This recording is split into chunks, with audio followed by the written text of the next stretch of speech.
Hey guys, Kat here from Growth Sprout. So today I wanted to share with you an update from Mouseflow, which is a new feature that they have just released, and I am extremely excited. So for those of you who have been following me for a while or Growth Sprout, you should know what Mouseflow is because I do talk about it a fair bit. And if you've worked with me before, you probably use it. For those of you who don't know what Mouseflow is, I'll keep it short. Basically, this is my go-to platform for analytics and optimizations for websites, for landing pages, for new campaigns. The thing that Mouseflow is great at is it actually allows you to watch live recordings of people or visitors visiting your site. So obviously you don't know who they are, but you can actually see, when someone lands on the first page they land on your site, what do they click on, where do they scroll, where do they look, how long do they spend looking at certain parts of your page, and you can actually visually see this visit on the same specs as the device that they're on. So you'll actually be able to see, for example, the shape of a phone if that visitor actually visited that page on a phone. So you can actually experience via a recording what they experienced on your site. And that's great because you can often identify very, very quickly any issues like broken links or parts of the landing page or the page that people aren't engaging with or that people are focusing on, and you can use that insight to really optimize very, very quickly and significantly improve the performance of your pages. So we use it every time we launch a new website, every time we launch a new landing page or make any update to a page, and we also use it whenever there's a new campaign that we're running because it's the fastest way that we can improve the performance. So there will be another video which has a much more detailed overview of what Mouseflow is, but for the purpose of this video, I wanted to show you this new functionality. So one of the other great things about Mouseflow, which you've probably heard about from other tools, is the ability to see heat maps. So the idea of a heat map is it's traditionally almost like a screenshot of a page. It might be your home page, it might be whatever, overlaid with information, which might be, for example, where people have clicked and how many clicks in a certain time frame have been received on each of those links. Now that's great, but we all know that a website is not static. It's not like you're downloading a PDF or reading a book. So having a static view of a page can have limitations to the information that it sort of tells you. So for example, if you've got a drop-down menu or if you've got a pop-up that has an email subscribe form, or you have a video that people are watching, whatever it might be, you actually can't see how people are engaging with those interactive elements. So what they have just released, which is very exciting if you ask me, because traditionally I've never used heat maps because of that very reason. It's very limited to what you can actually see, which is why we go and use the live recordings in Mouseflow. They've launched what they've called live heat maps. Okay, so now I'm going to explain the difference between a live recording and a live heat map, and I guess a normal heat map, and I will demo it.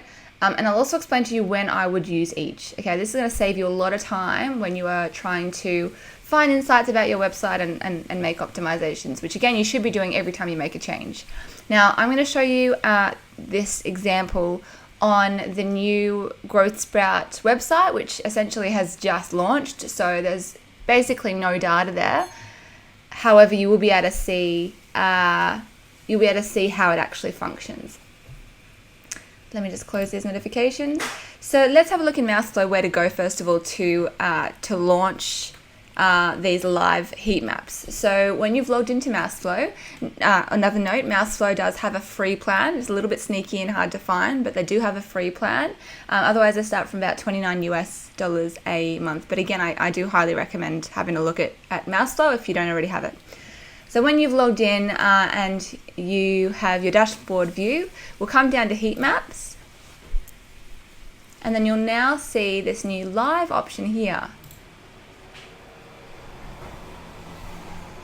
Now you have all the pages of your website that are available for you to look at, which will, and so from this page here, we can have a look at the date range and we can see general site metrics like you would on Google Analytics. So you can see for the home page, in that time frame, there's been 62 views, 2 minutes on average on the page, 400 clicks, most people on average have scrolled about 60% of the page, etc., etc., etc., even the size of the page.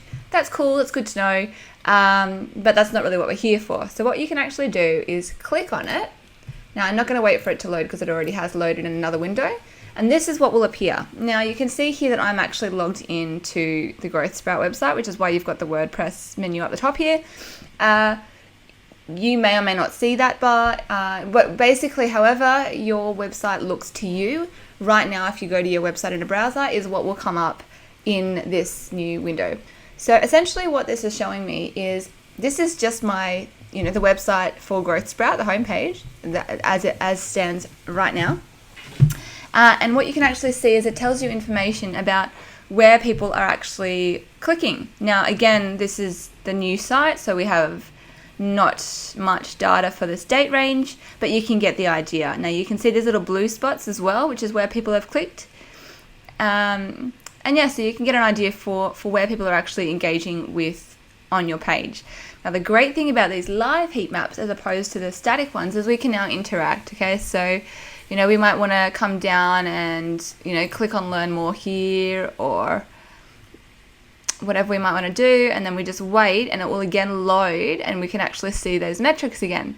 Now, you can hover over any of these metrics and it will give you a whole lot more information. So, for example, in this case, there's been one click on the Growth Sprout logo to take the visitor back to the home page.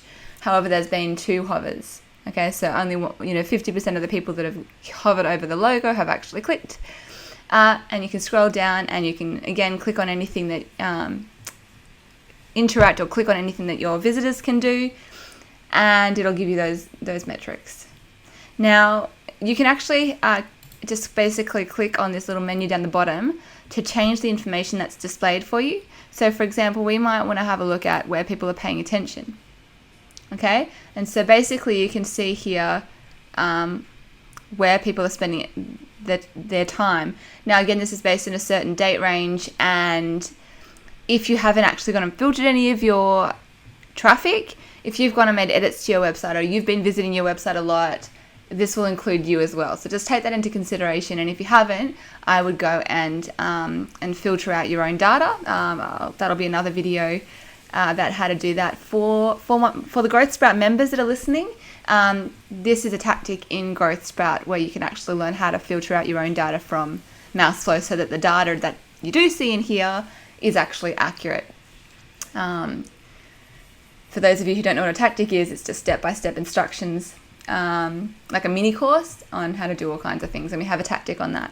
So with attention, you can see here the different colors. So this is definitely incorrect. Again, we've spent a lot of time, playing with these pages ourselves.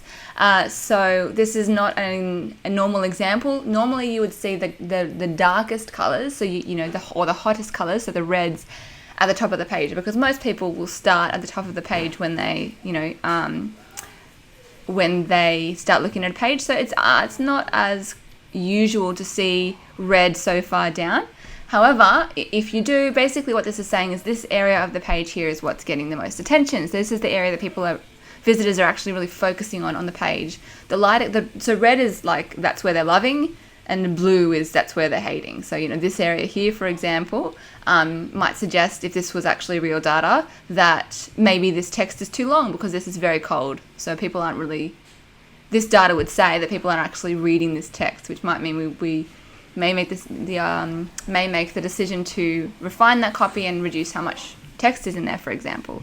So you can see how you can start making optimization decisions based on these heat maps. If this is actually where people are really focusing their time, usually, this is a bit weird. Usually, if this was real data, it would be on one section. So, for example, let's just say that it was actually on the 2 videos rather than like in between. What this might suggest is people might want to see these videos straight up to get an idea of what to expect. So we might make a decision to go and test moving either the whole client feedback section, where obviously making sure that the page still makes sense, or potentially just 1 or 2 of these videos further up the page, because that's actually what people are really engaging with.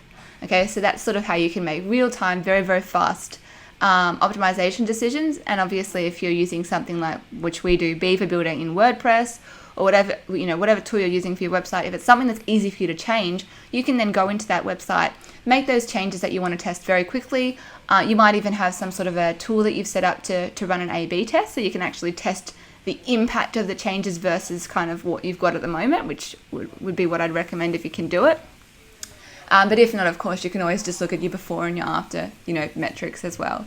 And again, we can talk all day about what metrics to look at when you're looking at the performance of your web page and how to understand your metrics and what to do with them. But again, that's for a different video. But we can see how much more interesting this data becomes and how much, I guess, easier this insight is to consume when you can actually navigate your website like a visitor, so you can actually get a better understanding of what that information sort of looks like and sort of means, and make decisions accordingly. So I would suggest, if you have Mouseflow, jump in, go to Live Heat Maps, click through your website and have a look, play with the map types and the date range, so you can see, just have a play and see what you can learn, and just try and make assumptions about what it's telling you, and then test those assumptions by making changes to your site. And you will usually find that changes that might have only taken you 5 minutes of playing like this to think of, and maybe 20 minutes to set up, they might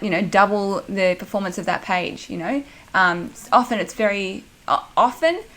initially, when you're first optimizing a page or a website, little changes can make a huge difference. And then basically, as time goes on and as you sort of optimize each of your pages, each further change that you make probably will have a smaller impact, because you've made the big impactful optimizations already. You've kind of already fixed the main issues.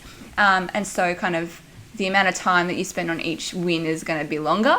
But when you're just getting started and you've just launched a new site or new page, this insight is absolutely golden. So just make sure that the data that you're looking at is accurate. So again, make sure that you've removed yourself from the data in Mouseflow, and make sure that the date range is appropriate, and go for gold.